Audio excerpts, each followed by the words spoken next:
Hello friends, welcome to Read With Me. Because St. Patrick's Day is coming up, I thought it would be fun to read a St. Patrick's Day book, and today we will be reading The Luckiest Leprechaun, a tail-wagging tale of friendship. And on the cover we see a dog and a leprechaun. The author is Justine Korman and it is illustrated by Denise Brunkus. So let's begin, because that leprechaun looks unhappy. Mackenzie O'Shamrock, at your service. But you can call me Mac. I'm a leprechaun, and I don't care if you believe in me or not.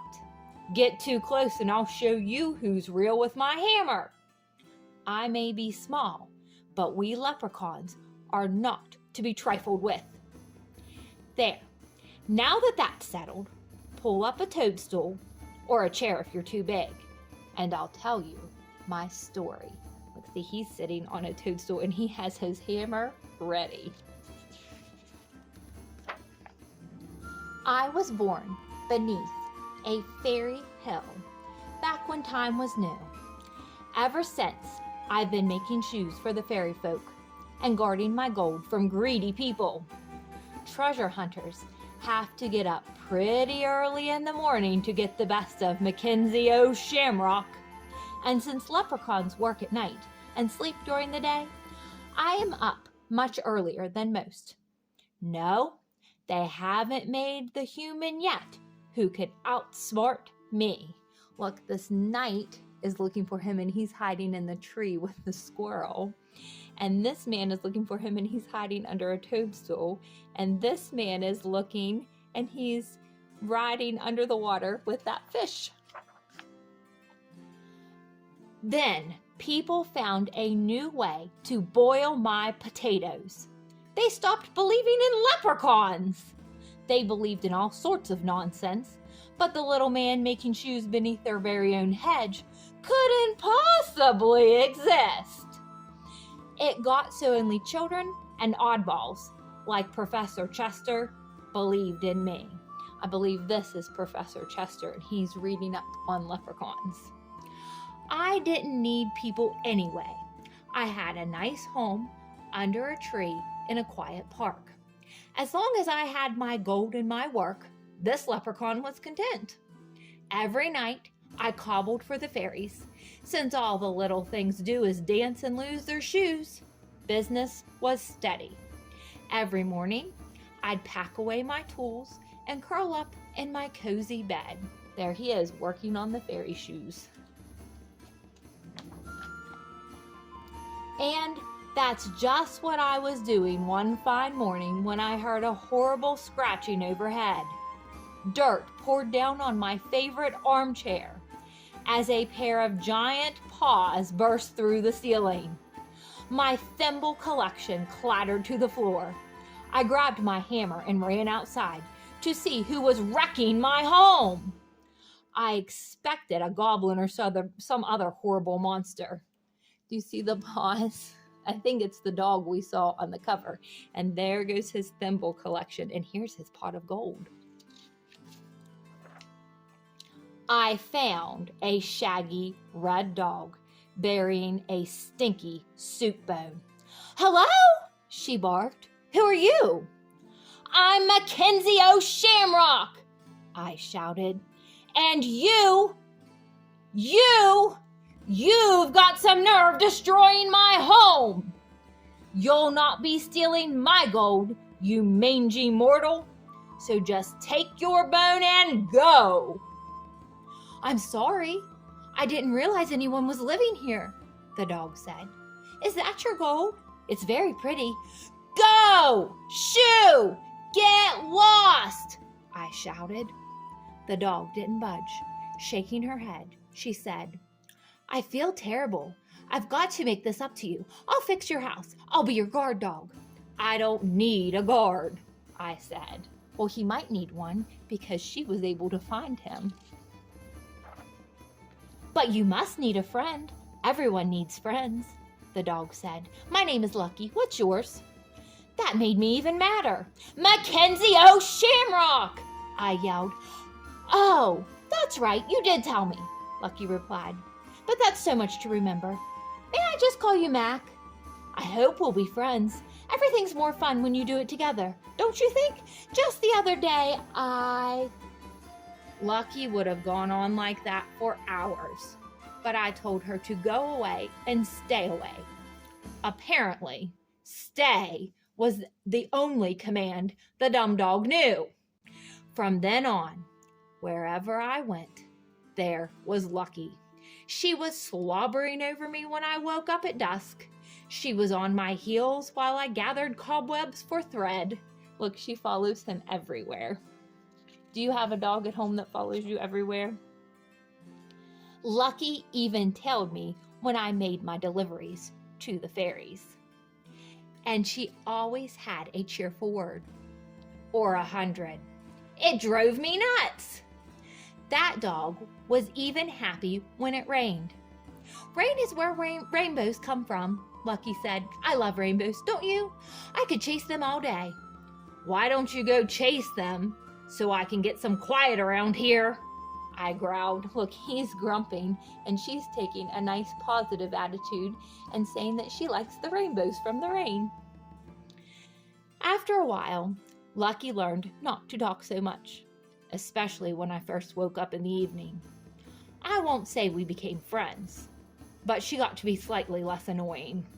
Look, she's quietly chewing on her bone while he's reading the paper. Speaking of annoying, remember that human I mentioned a while back? The oddball who believed in leprechauns? That's right, Professor Chester. Well, he started snooping around my park. And look, he's getting pretty close to his tree. He's after my gold, I cried. Maybe he just wants to be friends, Lucky suggested. Lucky wants to be friends with everybody and thinks everybody wants to be friends. She has a good idea towards life. I snorted. Humans want only one thing from a leprechaun, gold. But he won't get the best of Mackenzie O'Shamrock. Professor Chester was getting dangerously close. He even found a fairy shoe. Don't worry, Mac, said Lucky. You've got your guard dog, remember? I won't let anything happen to your gold. I took no comfort in the mutt's ravings. Look, this fairy lost her shoe and he's examining it. Maybe he knows he must be close. I watched Professor Chester poring over his books of leprechaun lore. If only I could prove their existence, he muttered. I shuddered. Maybe he'll just go away, Lucky said. Thought about packing up, but I liked my cozy life under the tree. Besides, business was good, and it's not so easy to find a park filled with fairies. Look at all the fairies looking at him, and he doesn't even notice them. Then, one day while I was sleeping, the professor found my tree. He was about to capture me and would have gotten my gold for sure when... What do you think is going to happen? Do you think guard dog Lucky is going to save the day? She does, there she is. Woof! Woof! Woof! Lucky came charging out of the woods. The professor cried, Help! Monster! Help! He dropped his map and ran off screaming. I thought I was having a nightmare. I rolled over with a groan and fell right back to sleep. Professor Chester just kept running until he wore out the soles of his shoes. Turned out the professor was scared of dogs. And look, he's in there snoozing, missing it all. And the fairies are cheering Lucky on because she's chasing off the professor. That evening, I woke up feeling something was wrong. For one thing, the dumb dog wasn't licking my face. Suddenly, with a jerk, I remembered the nightmare. I checked for my gold in all my secret hiding places. It was gone, and so was Lucky. I called Lucky's name until my voice was hoarse, but there was no answer. I felt as if I had lost my shadow and my friend. Where do you think his gold is? Then it hit me. My worst fear had come true. The dog wasn't as silly as she seemed. Lucky had duped me into trusting her. As soon as I'd let my guard down, she'd run off with my gold. I, Mackenzie O'Shamrock, the smartest leprechaun of them all, had finally been tricked out of my treasure. Do you think Lucky ran off with his gold? I don't think she did. I think she's a loyal dog. He's imagining that she took his gold and bought a giant bone with it. I searched the park for hours, but there was no sign of my gold or of Lucky. I told myself the dog had skipped off with my treasure, but part of me didn't believe it. One minute I was furious, the next I was worried. Why is he worried? Do you think it's because Lucky isn't there and he actually likes Lucky? What if the stupid pooch had chased a rainbow into traffic or gotten herself taken to the pound? I couldn't even keep my mind on my missing gold. He's more concerned about his friend than about his gold. I think his heart is changing. By dawn, I was the saddest leprechaun in the world. After centuries of being suspicious, I'd finally opened my heart and pow! The first friend I'd made had stolen my gold. The sun came up and I wiped away a tear. Then a voice behind me said, "Why are you crying?" Who's back? Lucky. I turned and saw Lucky and my gold. "Where were you?" I yelled. "I was worried sick." Lucky licked my face. "You do care! I knew we'd be friends." I wiped the dog slobber from my face and grumbled. I was worried about my gold. Do you think he was just worried about his gold? No, he was worried about his friend Lucky. Lucky explained that she'd seen Professor Chester nosing around my tree. After she'd chased him away, she'd hidden my treasure in the tool shed just to make sure it was safe. Then, worn out from the excitement, she'd fallen asleep. "Did you really spend all night looking for me?" Lucky asked. "And the gold," I added hastily. But the damage was done. The dog knew I cared, and she wouldn't stop wagging her tail over it. And look, he has a little bit of a smile on his face. I think he's glad she's back.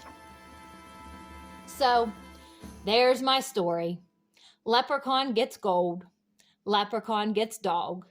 Leprechaun loses gold. Leprechaun admits that a loyal friend is worth more than gold, as long as the friend doesn't slobber too much.